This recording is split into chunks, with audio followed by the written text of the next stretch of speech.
Shalom jemaat yang terkasih. Sebelum kita memulai ibadah pagi ini, saya akan membacakan satu bagian firman di dalam Filipi pasal yang keempat ayat yang ke-13.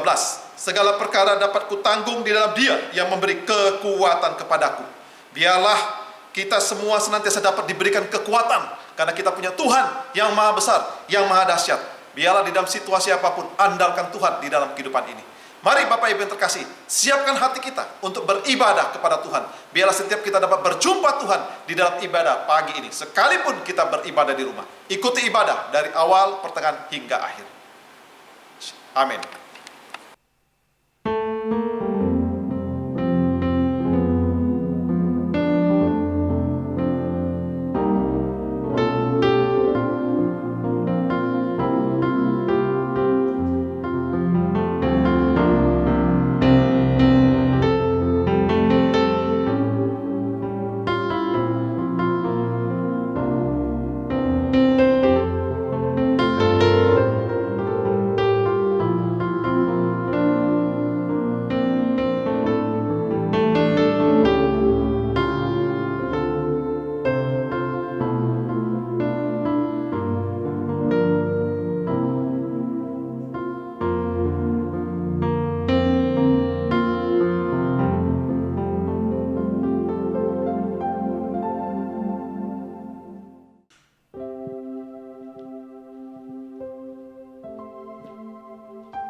Shalom jemaat semua yang dikasihi Tuhan, kita bersyukur Tuhan masih memberikan kesempatan buat setiap kita untuk kita boleh bersama-sama beribadah pada pagi hari ini.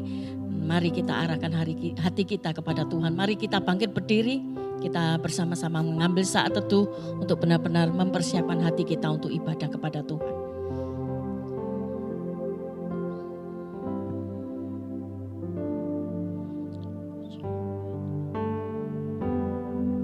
Mari arahkanlah hatimu kepada Tuhan dan beribadahlah kepadanya dengan meyakini bahwa pertolongan kita adalah datangnya dari Tuhan yang menjadikan langit dan bumi dan yang tidak pernah meninggalkan hasil perbuatan tangannya.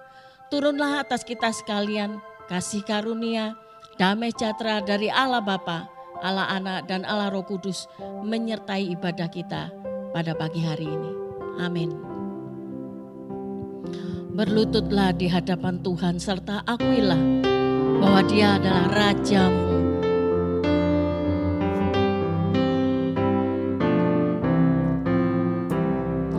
Berlututlah semua di hadapannya serta akuilah Yesus Rajamu.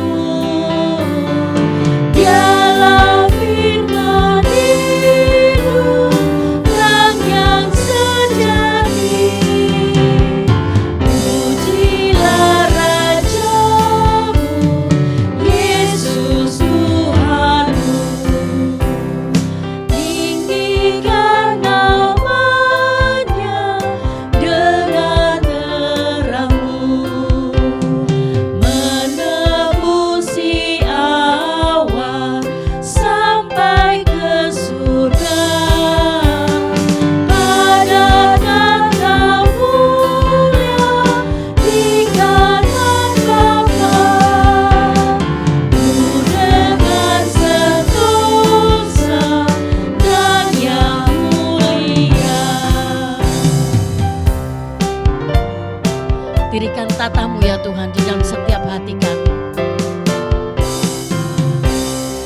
Dirikan tatamu dalam hatiku, Tuhanku yang mulia, sucikan aku. Waktu ku digoda, berilah kuatmu. Ini ku mau taat segala perintahmu. Allah adalah dahsyat dari dalam tempat kudusnya. Allah Israel Dia mengaruniakan kekuasaan dan kekuatan kepada umatnya. Terpujilah Allah. Jemaat dipersilakan duduk kembali. Mari kita terus masuk di dalam hadirat Tuhan. Kita mau mengaku di hadapan Tuhan. Dengan kita naikkan pujian, ku di tangan-Mu.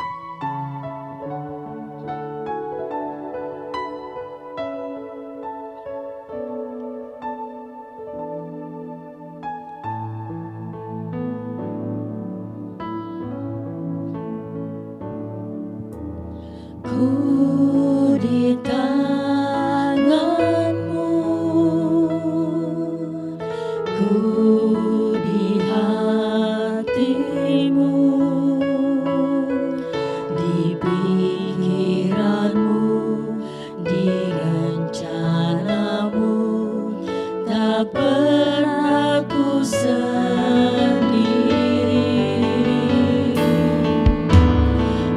Ku di tangan-Mu, ku di hati-Mu, di pikiran-Mu, di rencana-Mu, tak pernah ditinggalkan.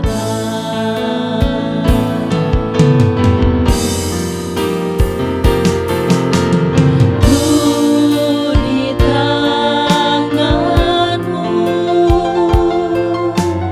ku di hati-Mu, di pikiran-Mu, di rencana-Mu, tak pernah ku sendiri. Ku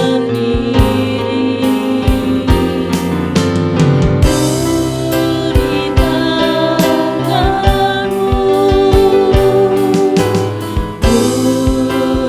di hati-Mu, di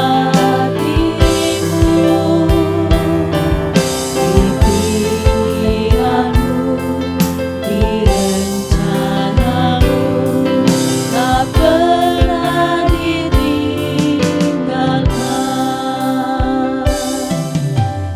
Di pikiran-Mu, di rencana-Mu, tak pernah ditinggalkan.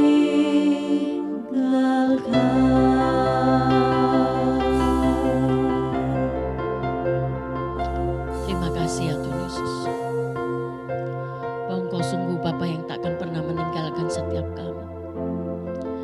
Meskipun saat ini Tuhan banyak pelanggaran yang kami lakukan. Tapi Engkau tetap menyatakan setia-Mu pada setiap kami. Kau membawa setiap kami untuk kembali kepada Engkau ya Tuhan. Dan saat ini Tuhan, apapun yang menjadi penghalang kami untuk datang kepada Engkau, saat ini Tuhan, kami mohon pengampunan yang daripada Engkau ya Tuhan. Setiap dosa-dosa kesalahan kami, ampuni setiap kami ya Tuhan. Ampuni setiap kami Tuhan. Mana seringkali kami keluar dari rencana-Mu, kami keluar dari kehendak-Mu ya Tuhan. Tapi saat ini Tuhan, Engkau bawa kami kembali. Kau nyatakan Tuhan, bahwa sungguh Engkau Allah yang takkan pernah meninggalkan kami.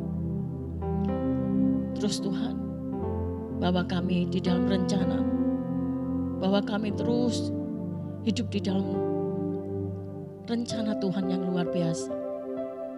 Terima kasih Tuhan atas kasih-Mu, sehingga hari ini kami boleh terus dipulihkan, dikuduskan, dilayakkan, untuk kami boleh selalu dekat kepada Tuhan. Terima kasih ya Tuhan. Terpujilah Engkau ya Tuhan. Hanya di dalam nama Tuhan Yesus kami sudah mengaku dosa di hadapan Tuhan. Haleluya. Amin. Saat ini kita mau dengarkan berita anugerah yang terambil dari Roma 5 ayat 8 sampai 9 yang berkata, akan tetapi Allah menunjukkan kasih-Nya kepada kita. Oleh karena Kristus telah mati untuk kita ketika kita masih berdosa. Lebih-lebih karena kita sekarang telah dibenarkan oleh darah-Nya. Kita pasti akan diselamatkan dari murka Allah. Terpujilah Tuhan. Saat ini kita mau bersama-sama, jemaat kita bangkit berdiri, kita memperkatakan petunjuk hidup baru. yang terambil dari Mazmur 84 ayat 11. Mazmur 84 ayat 11. Sebab lebih baik 1 hari di pelataranmu daripada 1000 hari di tempat lain. Lebih baik berdiri di ambang pintu rumah Allahku daripada diam di kemah-kemah orang fasik. Sekali lagi kita katakan Mazmur 84 ayat 11. Sebab lebih baik 1 hari di pelataranmu daripada 1000 hari di tempat lain. Lebih baik berdiri di ambang pintu rumah Allahku daripada diam di kemah-kemah orang fasik. Mari kita nyanyi dan bersoraklah bagi Dia, pujian hormat kuasa bagi Raja. Nyanyi dan bersoraklah bagi Dia, pujian hormat kuasa bagi Raja. Gunung tunduk, laut bergelora, mendengar namamu. Ku bersuka atas perbuatanmu, selamanya ku kasihi Engkau Tuhan. Tiada janji seperti yang ada padamu. Yesusku penyelamatku.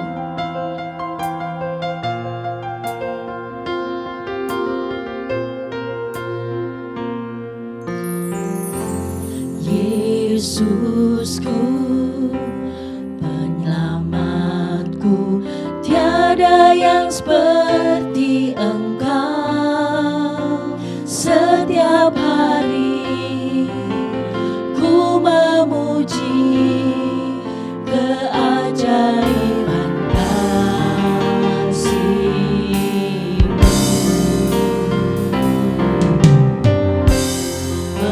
Menghibur, pelindung, menara kekuatan. Biarlah semua yang bernafas tak berhenti menyembah-Mu. Nyanyi dan bersoraklah bagi-Nya, pujian hormat kuasa bagi Raja. Gunung tunduk, laut bergelora, mendengar namamu. Ku bersuka atas perbuatanmu, selamanya ku kasihi Engkau Tuhan. Tiada janji seperti yang ada padamu.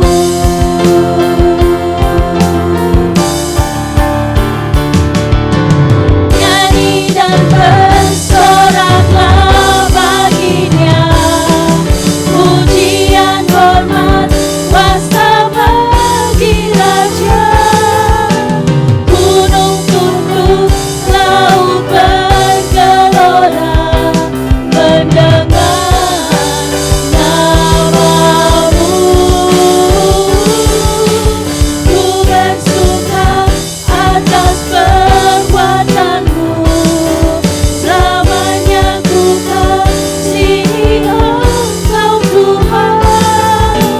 Tiada janji seperti yang ada padamu. Tiada janji seperti yang ada padamu.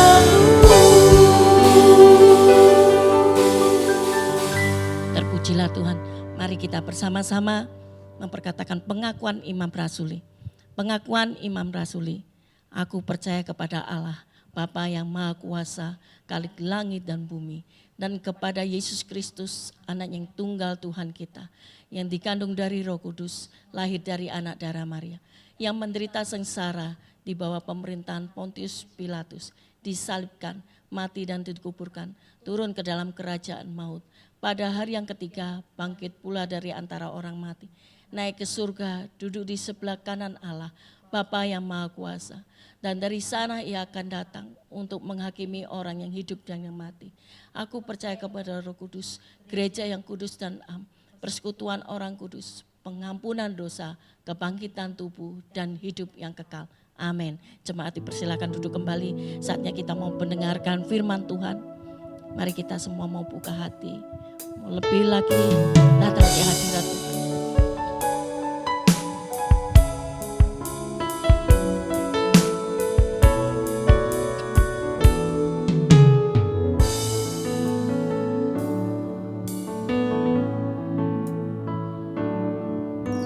Seperti wanita mengurapimu, menangis di bawah kakimu,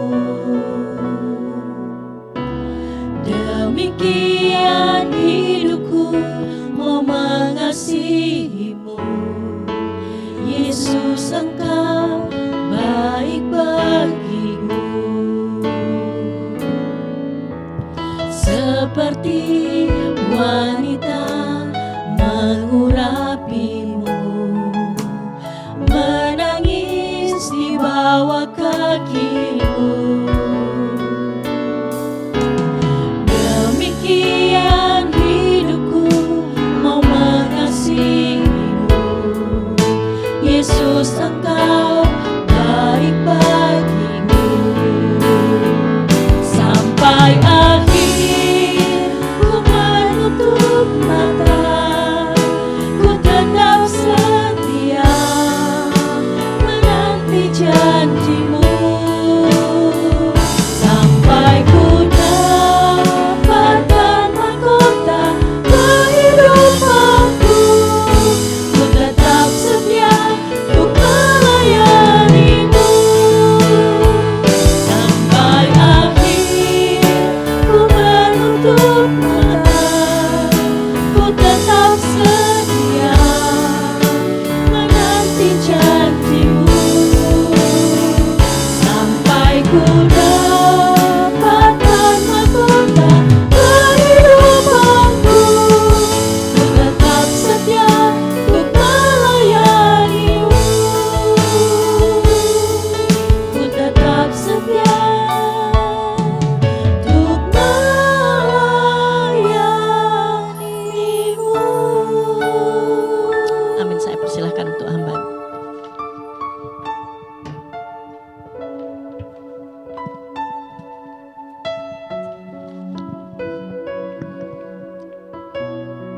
Bapak Ibu yang dikasihi oleh Tuhan, kita bersyukur pada minggu ini kembali kita beribadah dan menyembah Tuhan.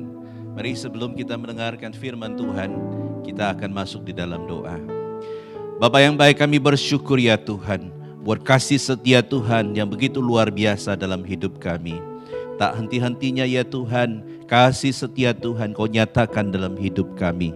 Tatkala kami tidak setia pun, tatkala kami terpuruk pun ya Tuhan, kami yakin dan percaya Engkau Allah yang setia, Engkau Allah yang menyertai hidup kami, Engkau Allah yang menopang kami ya Tuhan. Meskipun kami jatuh pada saat ini, namun kami tidak akan tergeletak ya Tuhan, sebab Engkau yang akan menopang kami, Engkau yang akan mengangkat kami, dan Engkau yang akan menyegarkan akan jiwa kami. Berkati waktu ini Tuhan, tatkala kami akan merenungkan kebenaran firman Tuhan, bila Engkau menyapa setiap kami pribadi lepas pribadi, dan berkatilah hamba-Mu ya Tuhan. Demi nama Tuhan Yesus kami berdoa dan mengucap syukur. Haleluya. Amin. Bapak Ibu yang dikasihi oleh Tuhan, pada minggu ini mari kita akan membuka satu bagian firman Tuhan ya, yang akan kita renungkan di dalam Hakim-Hakim pasal yang ke-16 ayat 19 sampai ayatnya yang ke-31 ya. Hakim-Hakim pasal yang ke-16 ayat 19 sampai ayat yang ke-31 ya. Mungkin saya tidak akan bacakan keseluruhannya, tapi nanti Bapak Ibu bisa baca sendiri ya di rumah masing-masing. Saudara bisa simak akan bagian firman Tuhan ini ya. Topik atau tema yang saya akan kupas pada saat ini adalah bangkit bersama Tuhan dari titik nadir ya. Bangkit bersama Tuhan dari titik nadir. Apa maksudnya? Nanti kita akan lihat bersama-sama ya. Mari kita akan membaca firman Tuhan dari Hakim-Hakim pasal yang ke-16. Saya akan membaca di ayat yang ke-19 sampai ayat yang ke-21. Demikian bunyi firman Tuhan. Hakim-Hakim 16 ayat 19 sampai 21. Sesudah itu dibujuknya Simson tidur di pangkuannya, lalu dipanggilnya seorang dan disuruhnya mencukur ketujuh rambut jalinnya. Sehingga mulailah Simson ditundukkan oleh perempuan itu sebab kekuatannya telah lenyap daripadanya. Lalu berserulah perempuan itu, orang Filistin menyergap engkau Simson. Maka terjagalah ia dari tidurnya serta katanya, seperti yang sudah-sudah aku akan bebas dan akan meronta lepas. Tetapi tidaklah diketahuinya bahwa Tuhan telah meninggalkan dia. Ayat 21. Orang Filistin itu menangkap dia, mencungkil kedua matanya dan membawanya ke Gaza. Di situ ia dibelenggu dengan 2 rantai tembaga dan pekerjaannya di penjara ialah menggiling. Saya akan bacakan selanjutnya di ayat yang ke-23 sampai ayat yang ke-26. Sesudah itu berkumpullah raja-raja kota orang Filistin untuk mengadakan perayaan korban sembelihan yang besar kepada Dagon Allah mereka. Dan untuk bersukaria kata mereka, telah diserahkan oleh Allah kita ke dalam tangan kita, Simson musuh kita. Dan ketika orang banyak melihat Simson, mereka memuji Allah mereka sambil berseru, telah diserahkan oleh Allah kita ke dalam tangan kita, musuh kita, perusak tanah kita, dan yang membunuh banyak teman kita. Ketika hati mereka riang gembira, berkatalah mereka, panggillah Simson untuk melawak bagi kita. Simson dipanggil dari penjara, lalu ia melawak di depan mereka. Kemudian mereka menyuruh dia berdiri di antara tiang-tiang. Demikian pembacaan firman Tuhan. Diberkatilah kita yang bukan saja membaca tapi yang melakukan firman Tuhan. Nah, saudara yang kasih oleh Tuhan, bangkit bersama Tuhan dari titik nadir ya. Kalau kita melihat kamus besar bahasa Indonesia, titik nadir itu artinya apa saudara? Kalau engkau sedang memandang cakrawala ya, ketika engkau melihat cakrawala ya atau bumi ini begitu ya. Ketika kita melihat cakrawala, maka yang disebut titik nadir adalah titik di mana engkau berdiri ya. Jadi apa yang kau pijak di bawahnya ya atau pijakanmu itu disebut sebagai titik nadir ya. Nah, di dalam tata bahasa atau di dalam penggunaannya titik nadir ini menggambarkan satu titik terendah, satu titik yang paling rendah dalam sebuah situasi atau kondisi. Nah, saudara yang kasih oleh Tuhan, itu berarti ketika kita membahas bangkit dari titik nadir bersama dengan Tuhan, itu berarti satu kondisi di mana kita mengalami satu keterpurukan dalam hidup, mengalami satu hal di mana kita berada di titik terendah sehingga kita seolah-olah berasa sendirian. Nah, saudara yang kasih oleh Tuhan, kejatuhan pada titik yang terendah dalam hidup kita bisa disebabkan oleh 3 hal ya. Yang pertama, saudara, kita dapat melihat bahwa bisa terjadi karena kesalahan kita. Ya, karena kesalahan pribadi, karena kesalahan manusia, karena human error kita bisa jatuh di dalam yang namanya satu titik yang rendah. Kemudian bisa terjadi karena kesalahan orang lain, ya. Mungkin ada orang yang mencelakakan kita atau orang-orang yang tidak senang dengan kita sehingga kita berada di kondisi yang sangat-sangat rendah. Dan yang tidak kalah pentingnya adalah yang sedang kita alami sekarang, yaitu kondisi di mana terjadi pandemik atau force major, ya, satu wabah, satu keadaan musibah yang terjadi sehingga membuat banyak orang sekarang berada dalam titik terendah dalam hidup mereka. Nah, saudara yang kasih oleh Tuhan, bukankah banyak di antara saudara sekarang yang sedang bergumul dengan pekerjaan saudara? Banyak orang yang terkena PHK akibat pandemik ini, saudara. Mungkin itu adalah titik di mana engkau berada, titik paling rendah dalam hidupmu, saudara yang kasih oleh Tuhan. Banyak orang membandingkan hari-hari ini, masa pandemik ini dengan kondisi ketika terjadi krisis ekonomi pada tahun 98. Ya. Ada yang mengatakan ini lebih parah daripada tahun 98. Kenapa, saudara? Karena ini terjadi secara global di seluruh dunia. Itu berarti saudara yang kasih oleh Tuhan, banyak orang pada saat ini sedang berada di titik nadir dalam kehidupan mereka. Banyak orang yang bingung dan berada dalam kebingungan. Bagaimana mereka harus bangkit kembali dalam kondisi yang demikian. Saya mengenal saudara ada orang-orang yang sampai pada hari ini karena dampak daripada krisis ekonomi tahun 98, dia tidak bisa bangkit dan sampai pada hari ini hidupnya dipenuhi dengan stres, saudara yang kasih oleh Tuhan. Itu berarti saudara yang kasih oleh Tuhan, sebagai anak Tuhan harusnya kita bangkit dari kondisi ini. Harusnya kita bisa maju bersama dengan Tuhan karena kita punya Allah, bukan? Nah, inilah pesan yang ingin saya sampaikan lewat firman Tuhan pada pagi hari ini saudara, lewat satu tokoh yang bernama Simson. Nah, saudara yang kasih oleh Tuhan, siapakah Simson? Kalau saudara membaca dalam firman Tuhan, dalam Hakim-Hakim dikatakan dia memerintah sebagai hakim selama 20 tahun. Dan bukan itu saja, Alkitab mencatat dia seorang nasir Tuhan. Nasir Tuhan itu artinya orang yang didedikasikan, dihususkan untuk melayani Tuhan. Dan bukan itu saja, dikatakan selain dia sebagai seorang yang dihususkan, dikatakan sebagai nasir, dia adalah seorang yang spesial, saudara ya.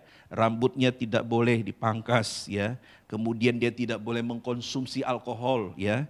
Kemudian bukan itu saja, dikatakan dia harus hidup selama masa kenasirannya itu ya. Ini bisa terjadi dalam satu tempo waktu atau selama-lamanya dia menyerahkan dirinya untuk Tuhan. Nah, saudara, inilah yang terjadi dan yang sering kita dengar bahwa Simson kelemahannya adalah wanita, saudara ya. Ketika dia bertemu dengan Delila, Alkitab mencatat dia jatuh di dalam dosa, dia jatuh di masa di mana akhirnya dia mencapai ya belum titik terendah tapi di atasnya titik terendah, kemudian ditangkap oleh orang Filistin dan disitulah terjadi titik terendah dalam hidupnya. Nah, saudara yang kasih oleh Tuhan, Alkitab mencatat Simson bukanlah orang sembarangan ya.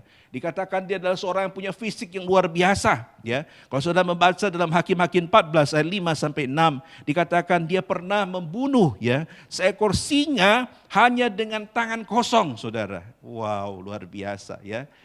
Kalau kita hari ini boro-boro membunuh singa, saudara ya, kita bertemu kucing saja ya, kita kabur, saudara ya. Simson dengan tangan kosong dia bisa mengalahkan seekor singa, dan bukan itu saja, dia bisa mengikat ya 300 ekor anjing hutan, kemudian dia membakar, lalu akhirnya anjing itu lari dan membakar ladang gandum orang-orang Filistin ya.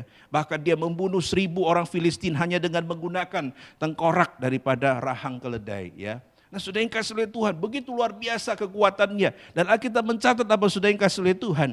Dalam Hakim-Hakim 16 ayat 3 dikatakan, ia bahkan dengan kekuatannya mencabut daun pintu gerbangnya yang terbuat dari besi dan mengangkatnya ke puncak gunung menghadap ke Hebron. Itu berarti, saudara yang kasih oleh Tuhan, ini adalah seorang yang disebut sebagai seorang yang very powerful, seorang yang mempunyai kekuatan yang luar biasa. Tapi saudara yang kasih oleh Tuhan, kehidupan manusia tidaklah selalu di atas ya. Ada satu fase di mana kita berada di atas, kita very powerful, orang begitu menghormati kita, tapi ada satu waktu di mana kita berada di titik nadir. Inilah yang dicatat di Hakim-Hakim pasal yang ke-16, khususnya ayat 21 dan 25. Alkitab mencatat apa, saudara? Dikatakan dia ditangkap oleh orang Filistin, dia dicungkil matanya, saudara. Dan bukan itu saja, dia dibelenggu dengan 2 rantai tembaga. Kenapa, saudara? Karena Alkitab mencatat bahwa roh Allah meninggalkan dia. Kenapa roh Allah meninggalkan dia? Karena Simson tidak patuh kepada Tuhan. Karena Simson dia hidup seenaknya sendiri. Dia berzina, dia melakukan sesuatu yang menyimpang dari kebenaran firman Tuhan. Dan yang terjadi akhirnya apa, saudara? Roh Allah meninggalkan dia atau Tuhan meninggalkan dia. Nah, saudara yang kasih oleh Tuhan, akibatnya dia ditangkap, matanya dicungkil, dia dibelenggu dengan 2 rantai. Kemudian apa yang terjadi, saudara? Dia disuruh melakukan tugas untuk menggiling gandum. Itu biasanya dilakukan oleh binatang, saudara ya. Lembu, sapi ya, tapi ini dilakukan oleh Simson, saudara ya. Dan bukan itu saja, dalam Hakim-Hakim pasal yang ke-16 ayat 25 dikatakan dia juga dijadikan sebagai pelawak bahan lelucon, saudara ya. Kalau saudara baca dalam ayat itu, kata yang dipakai itu adalah sacak ya. Sacak itu dalam bahasa Ibrani itu artinya dia adalah seperti diolok-olok, Ya, ketika Simson itu disuruh keluar, dijadikan bahan lelucon, saudara ya. Nah, saudara yang kasih oleh Tuhan, seorang yang begitu super power, seorang yang luar biasa, seorang yang very powerful, akhirnya menjadi orang yang seolah-olah useless, tidak mempunyai kekuatan apa-apa. Dan Alkitab mencatat disitulah kemudian Simson berubah dari seorang yang very powerful menjadi orang yang tidak mempunyai kekuatan. Dan disitulah saudara yang kasih oleh Tuhan, dia berada dalam titik terendah dalam hidupnya. Nah saudara yang kasih oleh Tuhan, lalu timbul pertanyaan, apa yang dilakukan oleh Simson kemudian? Apa yang dilakukan oleh Simson kemudian? Alkitab mencatat ada dua hal penting, inilah yang saya mau bagikan bagi Bapak Ibu ya. Bagaimana atau apakah yang dilakukan Simson sehingga ia bisa bangkit kembali bersama dengan Tuhan di titik nadir ya, dari titik nadir, titik terendah dalam hidupnya. Nah saudara yang kasih oleh Tuhan, mari kita fokuskan di pasal 16 Hakim-Hakim ayat 28 bagian A ya. Kalau saudara baca di situ dikatakan, berserulah Simson kepada Tuhan katanya, ya Tuhan Allah, ingatlah kiranya kepadaku dan buatlah aku kuat.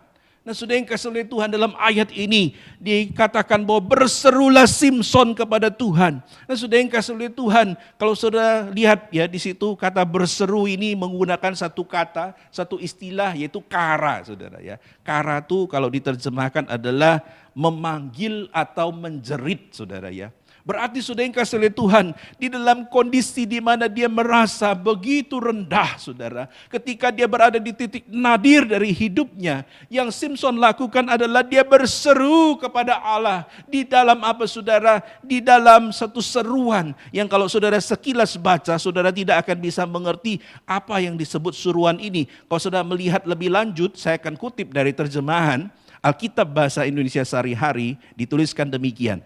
Pada saat itu Simson berdoa, ya, berdoa. Jadi Alkitab terjemahan Bahasa Indonesia Sehari-Hari menerjemahkan bagian ini, pada saat itu Simson berdoa. Artinya apa saudara yang kasih oleh Tuhan? Jadi pada saat itu ketika dia berada di titik nadir dalam hidupnya, Simson berseru di dalam doa kepada Tuhan. Simson berseru kepada Allah Yahweh itu. Dan dia berseru memohonkan satu kekuatan supaya kekuatannya dipulihkan kembali. Dan Alkitab mencatat apa saudara? Dia ingat kepada Tuhannya di dalam kondisi di mana dia terpuruk dan sendirian di titik nadir. Nah saudara yang kasih oleh Tuhan, mungkin itu yang terjadi juga dengan Bapak Ibu Saudara sekalian pada saat ini. Mungkin kau merasa sendirian dan kau terpuruk di titik nadir, di titik terendah. Mungkin teman-temanmu meninggalkan engkau. Mungkin orang-orang yang dulu dekat dengan engkau meninggalkan engkau. Kenapa? Karena engkau sudah tidak seperti dulu. Mungkin kekayaanmu sudah habis. Mungkin pekerjaanmu sudah tidak ada. Mungkin sekarang engkau menjadi orang pengangguran atau menjadi orang yang tidak mempunyai satu kemampuan finansial. Sehingga yang terjadi saudara, seolah-olah semua meninggalkan engkau saudara ya. Tapi saudara yang kasih oleh Tuhan dalam bagian ini dikatakan apa saudara? Bahwa dia ingat, Simson ingat kepada Allah. Simson berseru kepada Allah, dan bukan saja dia berseru kepada Allah, Alkitab mencatat apa saudara? Dia berseru di dalam doa kepada Allah. Artinya apa saudara yang kasih oleh Tuhan? Artinya di sini dia mengandalkan Tuhan. Simson tahu bahwa ketika Tuhan kasih dia kesempatan, dia menjadi orang yang sombong. Ketika Tuhan kasih dia kesempatan, dia memamerkan kekuatannya. Tapi sudah yang kasih oleh Tuhan, ketika kekuatan itu hilang, ketika matanya sudah tidak ada, ketika dia dijadikan sebagai olok-olokan, ketika dia sudah dipandang rendah oleh semua orang, dia baru ingat Tuhan kembali. Tapi yang menarik adalah saudara, Tuhan tidak meninggalkan dia. Ya, meskipun sebelumnya dikatakan Allah meninggalkan dia, tapi setelah Simson berseru kepada Tuhan, Alkitab mencatat apa saudara? Kita lihat bahwa akhirnya Tuhan menolong dia. Nah saudara, saya mengutip apa yang dikatakan oleh Paulus dalam Filipi pasal 4 ayat yang ke-6. Paulus mengatakan demikian, janganlah hendaknya kamu khawatir tentang apapun juga, tetapi nyatakanlah dalam segala hal keinginanmu kepada Allah dalam doa dan permohonan dengan ucapan syukur. Artinya apa saudara? Ketika engkau khawatir, ketika engkau berada dalam keterpurukan, ketika engkau berada dalam situasi yang disebut titik nadir, ingatlah saudara, engkau punya Allah. Engkau bisa berdoa kepada Allah. Engkau bisa berseru kepada Allah. Kenapa saudara yang kasih oleh Tuhan? Paulus katakan, jangan khawatir. Serahkan ke dalam tangan Tuhan. Serahkan di dalam doa dengan permohonan, dengan ucapan syukur. Artinya apa saudara yang kasih oleh Tuhan? Kita punya Allah. Kita punya satu kekuatan. Jadi meskipun saudara saat ini berada dalam keterpurukan. Meskipun saudara saat ini sedang berada dalam lembah kekelaman. Saudara ingat, kita tidak takut bahaya. Kenapa saudara? Karena gada dan tongkat Tuhan itu menjaga kita. Saudara yang kasih oleh Tuhan, John Piper pernah mengatakan satu ungkapan yang indah saudara. Dia mengatakan demikian, meskipun pada hari di mana bara api jiwa terasa sangat dingin, jika kita merangkak kepada firman dan berseru bagi telinga untuk mendengar, ya, maksudnya berdoa di sini, maka abu yang dingin itu akan diangkat. Nah, saudara yang kasih oleh Tuhan, kita akan mendapat kekuatan yang baru. Kenapa saudara? Karena dia mengatakan hukum-hukum Tuhan itu sempurna dan menyegarkan jiwa. Artinya apa saudara? John Piper ingin mengatakan tidak ada hal lain yang bisa kita lakukan ketika kita berada dalam keterpurukan selain kita datang kepada Tuhan di dalam doa dan berseru kepadanya, dan di lewat firman-Nya, hukum-hukumnya menyegarkan setiap kita. Dan inilah yang dilakukan dan dipraktekkan oleh Simpson saudara dalam situasi titik nadir. Dia ingat kepada Tuhan. Dia berseru kepada Tuhan di dalam doa. Dan yang menarik saudara, kita lihat selanjutnya di ayat 28 bagian B. Di situ dikatakan, ini tindakan yang kedua yang dilakukan. Ya, kalau tadi yang pertama, apa yang dilakukan ketika dia berada di titik nadir dalam hidupnya, Simpson berseru kepada Tuhan dalam doa. Dan dalam bagian ini kalau sudah perhatikan ayat 28 bagian B.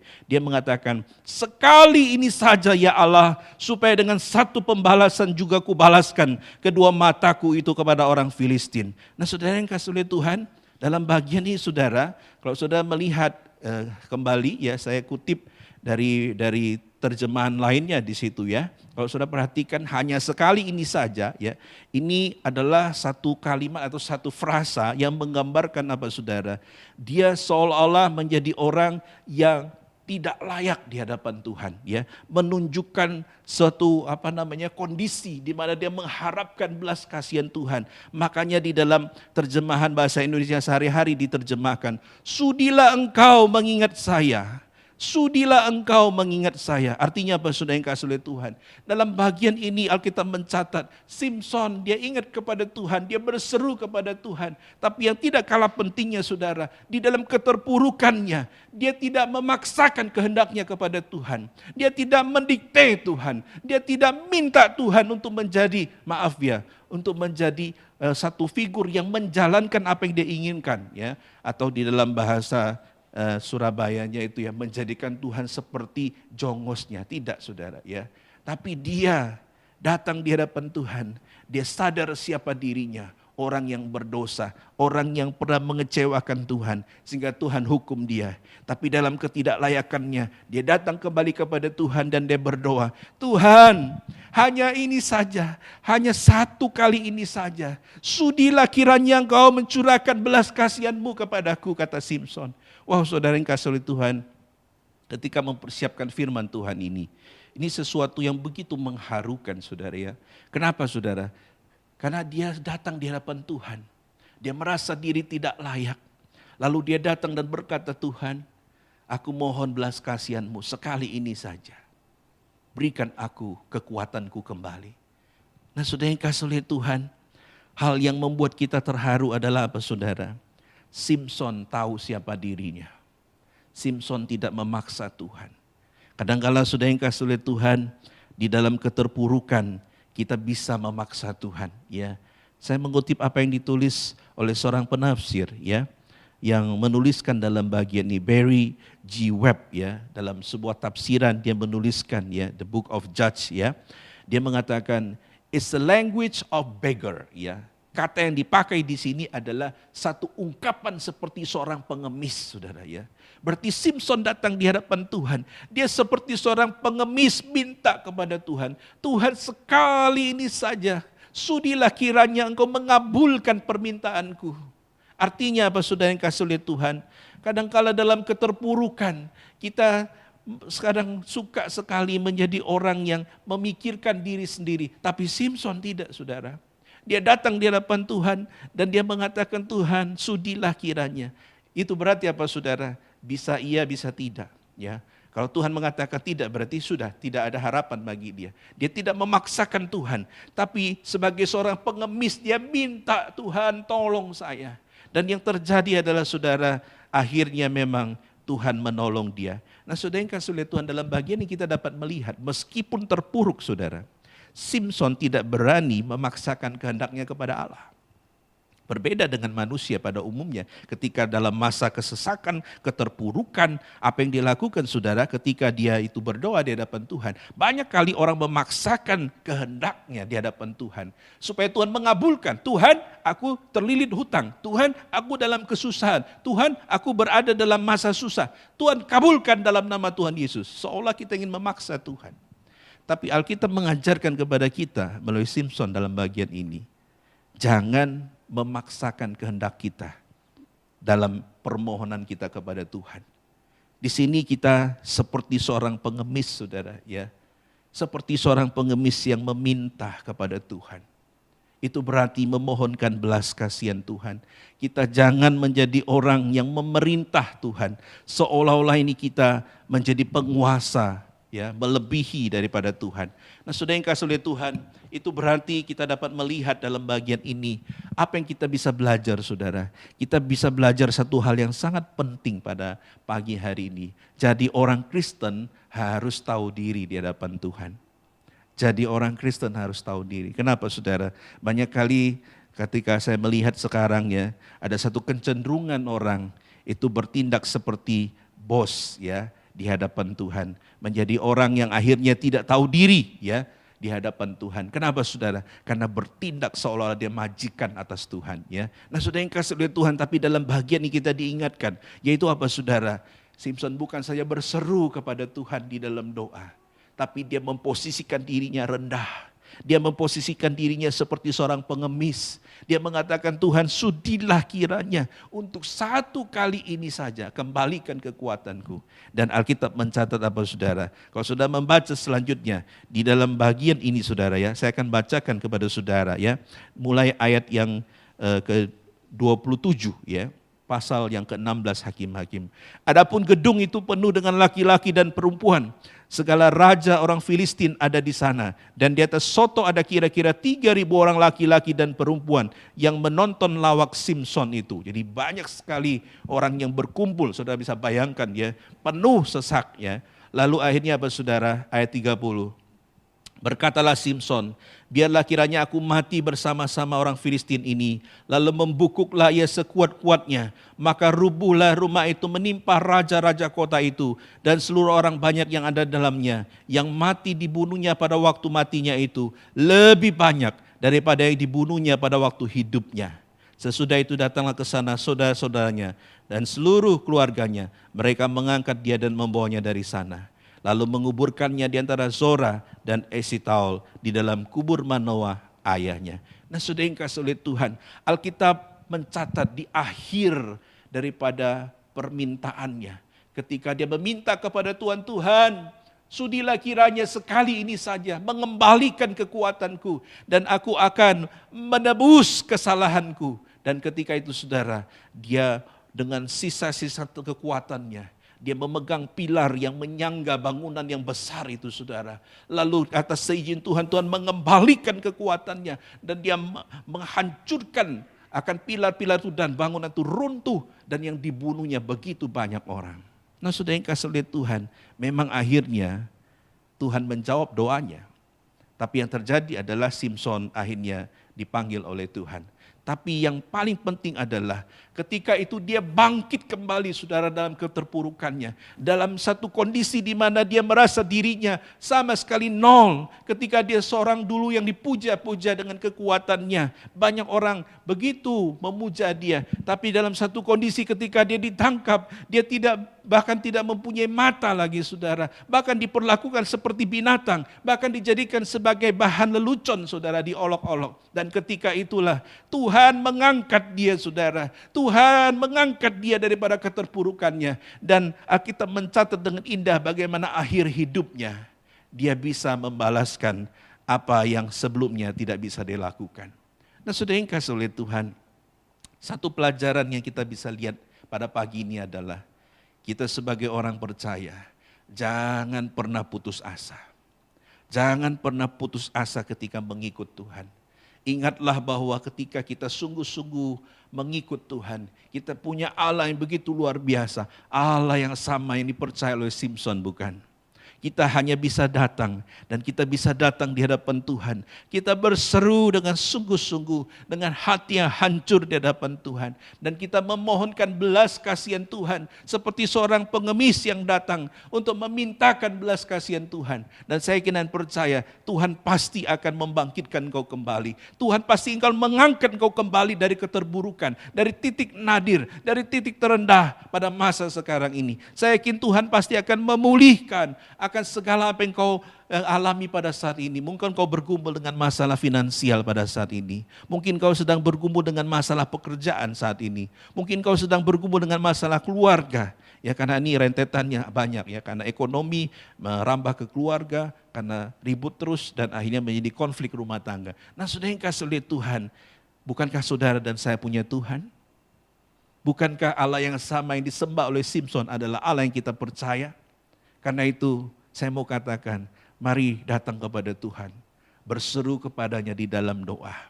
Dan bukan itu saja, posisikan dirimu sebagai seorang yang tidak layak, rendahkanlah dirimu. Dan jangan memaksakan kehendakmu di atas kehendak Tuhan. Dan biarlah Tuhan yang berkarya dalam hidupmu. Maukah saudara? Mari kita berdoa. Bapa di surga yang kami sembah dalam nama Tuhan Yesus. Bapa ampunilah kami. Terkadang dalam keterpurukan ini ya Tuhan, kami bahkan tidak mengerti posisi kami. Dengan seenaknya kadangkala kami memerintah Tuhan. Dengan seenaknya kadangkala kami menempatkan diri kami seperti majikan di atas Tuhan.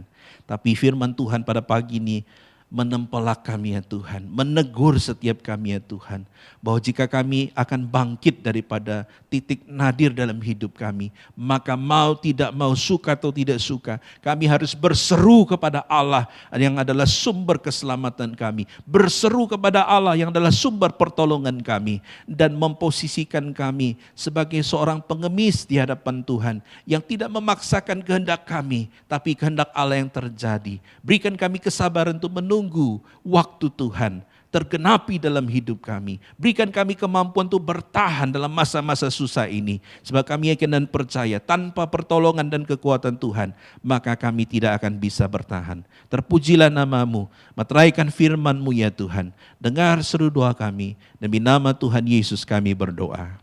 Amin.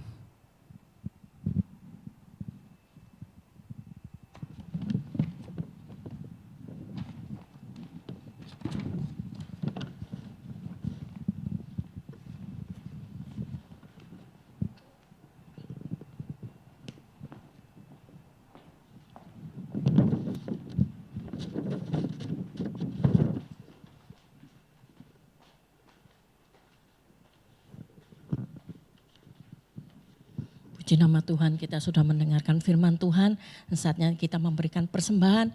Mari kita bawa semua persembahan di hadapan Tuhan dengan ucapan syukur kepada Tuhan. Mari kita bersama-sama berdoa. Terima kasih ya Tuhan Yesus, atas segala yang Tuhan limpahkan dalam hidup kami. Kami percaya firman-Mu terus memberikan kami kekuatan, sukacita yang daripada Engkau. Dan saat ini Tuhan, kami bawa persembahan di hadapan Engkau yang memberkati, Engkau yang menguduskan. Biarlah persembahan ini boleh menjadi berkat bagi gereja-Mu tempat ini. Di mana kami percaya Tuhan, pemeliharaan-Mu atas gereja-Mu. Dan Engkau yang memberikan hikmat atas setiap pengurus semua majelis untuk boleh mengurus dengan benar. Yang satu kami percaya Engkau sumber berkat, sanggup memberkati gereja-Mu dan menjaga gereja-Mu. Di gereja-Mu ini boleh terus bertumbuh di dalam Tuhan. Terima kasih ya Tuhan Yesus. Kami serahkan persembahan ini ke dalam tangan Tuhan. Hanya di dalam nama Tuhan Yesus. Amin.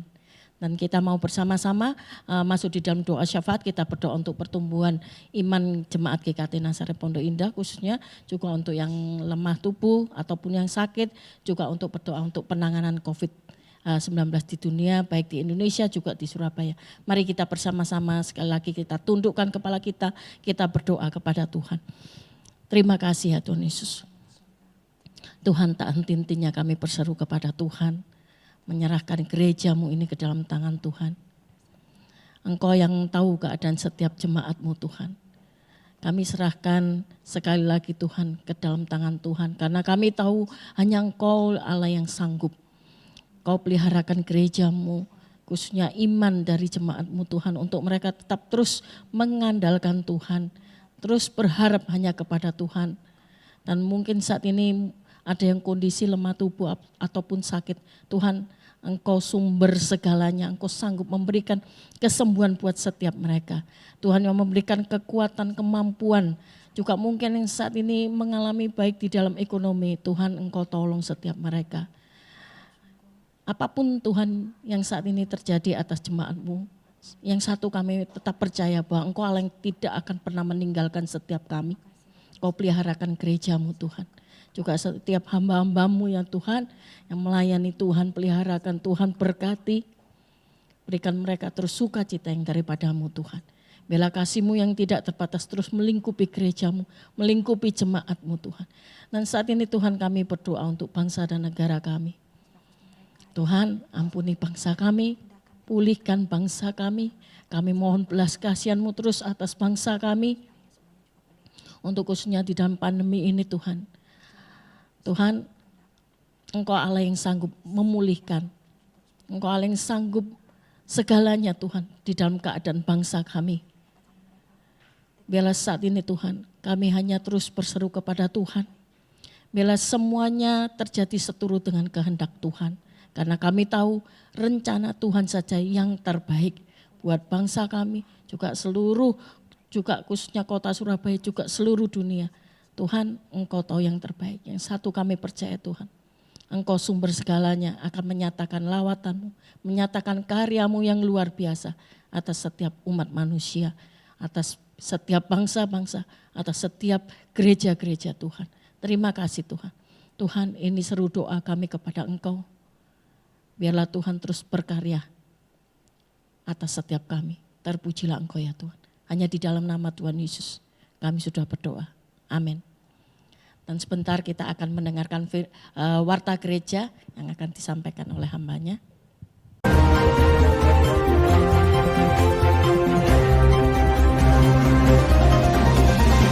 Shalom jemaat, bersama saya lagi di dalam Blessing News. Pada kesempatan ini kami mengucapkan banyak terima kasih kepada jemaat yang sudah memberikan persembahan, baik itu kolektor, baik itu perpuluhan maupun ucapan syukur dan diakonia. Kiranya Tuhan memberkati. Pada kesempatan ini Bapak Ibu saya juga memberikan sedikit penjelasan bahwa kita bersyukur kalau gereja kita sudah memiliki QR Code. Bapak Ibu bisa melihat ini QR Code. Nah, bagi Bapak Ibu yang ingin memberikan persembahan dapat langsung men-scan Bapak Ibu ya, men-scan gambar ini ya, gambar ini. Nanti saya akan juga masukkan di dalam grup member GKT. Jadi Bapak Ibu yang ingin memberikan persembahan kolektor, Bapak Ibu tinggal scan, kemudian Bapak Ibu bisa memasukkan jumlah, setelah itu tinggal isi password saja. Bapak Ibu bisa men-scan-nya lewat OVO, lewat GoPay, lewat Dana maupun yang lainnya ya, maupun yang lainnya. Nah, Bapak Ibu yang terkasih, melalui QR Code ini juga kita dapat memberikan persembahan perpuluhan, diakonia maupun syukur. Cuma Bapak Ibu perhatikan untuk perpuluhan itu kodenya 2 di belakang. Jadi kalau Bapak Ibu memberikan perpuluhan 100.000 berarti 102 ya. Kalau untuk syukur belakangnya 3 jadi 103. Kalau diakonia tetap 9 jadi 109 di belakangnya. Nah, tetapi Bapak Ibu karena tidak ada laporan di QR Code ini, maka Bapak Ibu yang sudah memberikan perpuluhan dan syukur dan Bapak Ibu ingin mencantumkan nama Bapak Ibu, maka Bapak Ibu dapat menginformasikannya kepada bendahara maupun kepada saya ya, bendahara maupun kepada saya dengan melampirkan atau screenshot bukti dari scan yang sudah Bapak Ibu lakukan ya. Jadi Bapak Ibu dapat memberikan persembahan sekarang melalui QR code ini. Ya, tolong disimpan Bapak Ibu untuk QR code ini. Nah, Bapak Ibu yang terkasih dalam nama Tuhan Yesus, memang di dalam kondisi saat ini, kalau oleh karena pandemi ini tentu juga membuat dampak yang besar dalam kehidupan ekonomi kita. Oleh karena itu Bapak Ibu, saya mengharapkan kita tetap bijaksana di dalam menggunakan keuangan kita, dan doa saya semoga Tuhan juga memberkati Bapak Ibu sekalian. Dan tentu saja Bapak Ibu, pandemi ini juga membawa dampak bagi persembahan yang masuk di dalam gereja kita, di mana pada saat ini terjadi penurunan Bapak Ibu yang begitu drastis, ya, penurunan yang cukup besar. Karena itu Bapak Ibu, mari terus dukung doa ini, dan juga Bapak Ibu bisa dukung di dalam doa supaya Tuhan terus memberkati gereja kita, memimpin gereja kita, dan terus menyertai gereja ini ke depan lebih baik lagi, dan gereja ini semakin memuliakan nama Tuhan. Terima kasih untuk perhatiannya. Tuhan memberkati. Nah, untuk blessing news selanjutnya jemaat yang terkasih, setiap Rabu kita ada persekutuan doa pukul 7 malam. Rabu ini Bapak Ibu, persekutuan doa akan diadakan pada tanggal 29 Juli 2020. Biarlah setiap kita dapat mempersiapkan diri, dan setiap kita juga dapat mengikuti persekutuan doa ini. Saya mengharapkan semua jemaat dapat bersama-sama bersekutu. Di situ kita akan diberkati oleh firman Tuhan, kita dapat memuji Tuhan, dan juga kita dapat saling sharing, menguatkan satu dengan yang lain, terlebih di tengah-tengah kondisi seperti ini. Saya menunggu Bapak Ibu sekalian pada persekutuan doa Rabu ini pada tanggal 29 Juli 2020 pukul 7 malam. Tuhan memberkati. Pada blessing news kali ini juga kami mengucapkan selamat ulang tahun untuk Bapak Jonathan Markus dan Ibu Julie Budiarti. Tepatnya mereka berdua ulang tahun pada tanggal 24 Juli 2020. Kiranya Tuhan memberkati Pak Jonathan maupun Ibu Julie. Saya akan berdoa untuk Pak Jonathan dan Ibu Julie. Mari Bapak Ibu kita tundukkan kepala. Tuhan, kami bersukacita dan bersyukur karena pada tanggal 24 Juli Pak Jonathan dan Ibu Julie Budiarti Tuhan tambahkan usia 1 tahun. Kami berdoa menyerahkan kedua anakmu ini dalam tangan Tuhan. Berkati dalam kehidupan keluarga mereka, berkati dalam usaha dan pekerjaan mereka, berkati kesehatan mereka. Tuhan, lindungi mereka juga dari segala hal yang tidak diinginkan. Pimpin sertailah kehidupan Pak Jonathan dan Ibu Julie, supaya mereka selalu hidup takut akan Engkau dan memuliakan nama-Mu. Pakai mereka menjadi alat bagi kemuliaan nama Tuhan. Terima kasih Tuhan, kami menyerahkan kedua saudara kami ke dalam tangan-Mu. Kami yakin dan percaya ke depan Tuhan terus pimpin mereka, menyertai mereka, dan memberkati mereka. Terpujilah Engkau Tuhan, dan berkati keluarga mereka masing-masing, dan Tuhan juga pimpin sertai supaya keluarga mereka menjadi keluarga yang takut akan Engkau. Terima kasih Bapa, di dalam nama Tuhan Yesus kami berdoa. Amin. Selamat ulang tahun untuk Pak Jonathan dan Ibu Julie Budiarti. Tuhan terus memberkati. Bapak Ibu yang terkasih, sebagai blessing news yang terakhir, saya mengingatkan setiap pukul 21 atau pukul 9 malam kita dapat bertemu di dalam doa. Jangan lupa Bapak Ibu, kita bersatu di dalam doa. Terima kasih untuk perhatian kita semua. Biarlah Tuhan memberkati kita. Amin. Sebentar kita akan bangkit berdiri, kita akan menyelesaikan ibadah ini dengan mengembalikan segala kemuliaan hanya bagi Allah Bapa, Putra, dan Roh Kudus. Jemaat dipersilakan bangkit berdiri. Segala kemuliaan hanya bagi Allah Bapa, Putra, dan Roh Kudus, ketiganya yang esa. Pohon selamat, sumber berkah.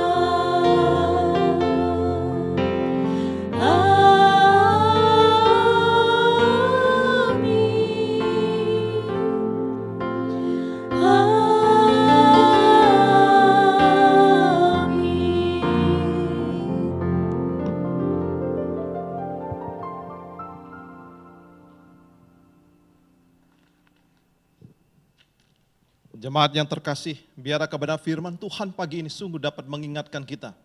Di dalam situasi, kondisi apapun, mari kita belajar dari firman Tuhan. Bahwa kita punya Tuhan yang mulia, Tuhan yang agung, Tuhan yang besar. Di dalam situasi, kondisi apapun, percayalah bahwa Tuhan selalu beserta dalam hidup kita. Mari Bapak Ibu kita mengarahkan hati, kita akan menerima berkat Tuhan.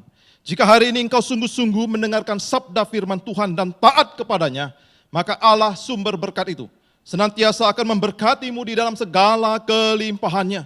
Ia akan memelihara hidupmu di dalam anugerah keselamatan Tuhan Yesus Kristus, serta pimpinan, pertolongan dan kuat kuasa dari Allah Roh Kudus. Kiranya Allah Tritunggal itu menyertai engkau dari sekarang sampai selama-lamanya. Amin.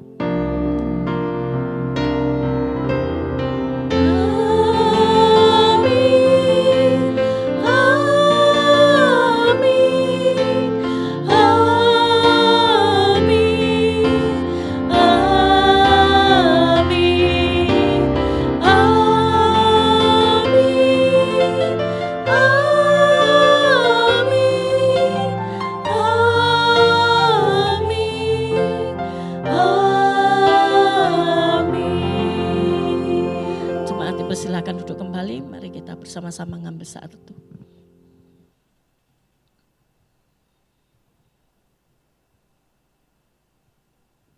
Ibadah selesai, Tuhan Yesus memberkati kita semua. Amin.